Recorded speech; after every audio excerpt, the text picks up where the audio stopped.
Welcome to AfriPost. The Sahel region is boiling, and its inhabitants have said no and enough with France. One of such countries is Burkina Faso, where it is said that a coup was attempted on the interim government on 27th September 2023. The story of coups in Burkina Faso seems to be very common, and one would ask, why are these coups very common in that country? In just under 1 year, close to 4 coups have taken place. What is happening? We know that the current president, Ibrahim Traore, got and deposed Paul Henry Sandaogo from power on 30th September 2022. He has been in power for close to a year now, and for him, he has faced 2 coups against himself. One was dispelled earlier last month, and then this month also, on 27th, we have been told that there was a coup in that country. What is happening? This is not new. It's like the Sankara situation replaying itself. If you remember, you will know that Sankara got to power in 1983 through a coup that was against Blaise Compaoré. But after leading and initiating transformative agendas in the country, where he deposed all colonial French forces from the country, Thomas Sankara wanted his country to be successful, just as we saw with Libya. But one thing you must know, for an African country to succeed, you must be successful in kicking out Western powers out of the country. This is what Gaddafi did in Libya, and you saw what befell him. Sankara got same treatment. He was also turned against by forces that were supported by the French government. And Blaise Compaoré got back and killed Sankara in August 1987. You see, the question is, why has the 2 coups plotted against Ibrahim Traore failed? Let me tell you the answer. The answer is Russia.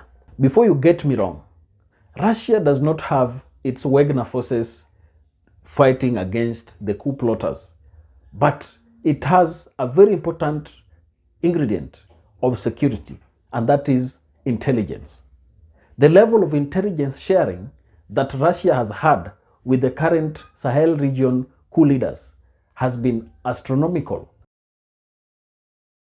If it weren't for Russia, the Sahel region leaders would be dead by now, because they have even the ECOWAS leaders fighting against them. Many of them, even the African Union. France has killer squads in nearly every French colony in Africa. When you do not do their bidding, they take you out.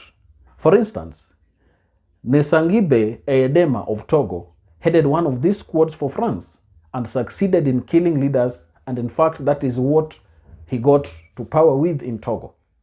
But one thing we must note, something good is happening. It seems that what once worked so well for France in Africa may not, after all, have the chance of succeeding anymore. Under this new dispensation of widespread anti-colonial movement in Africa, and we have seen that Russia has supported us in a greater way, we must thank Russia for this. For instance, we must note that Africa, with support of Russia, will have a better place where they will partner together and have great cooperation. What I read from this is that it was a big mistake for the West to underestimate Russia through the Ukrainian war. But one thing has happened. It was destined to happen, that Africa may get free. Today, especially in the Sahel region, Russia's help with the intelligence framework is helping our people in a greater way. In fact, it has received a greater boost. Burkina Faso is not the only country where they tried to remove its leader. In the last few months, through a coup, we remember that they have also tried to depose a leader in Mali, but that also failed. This tells you the level with which the African leaders are depending on Russia and its intelligence sharing strategies. Is this a good thing for Africa, or is it a bad thing? As long as it will allow Africa to share and use its resources to develop itself, then our engagement with Russia remains to be a good cause.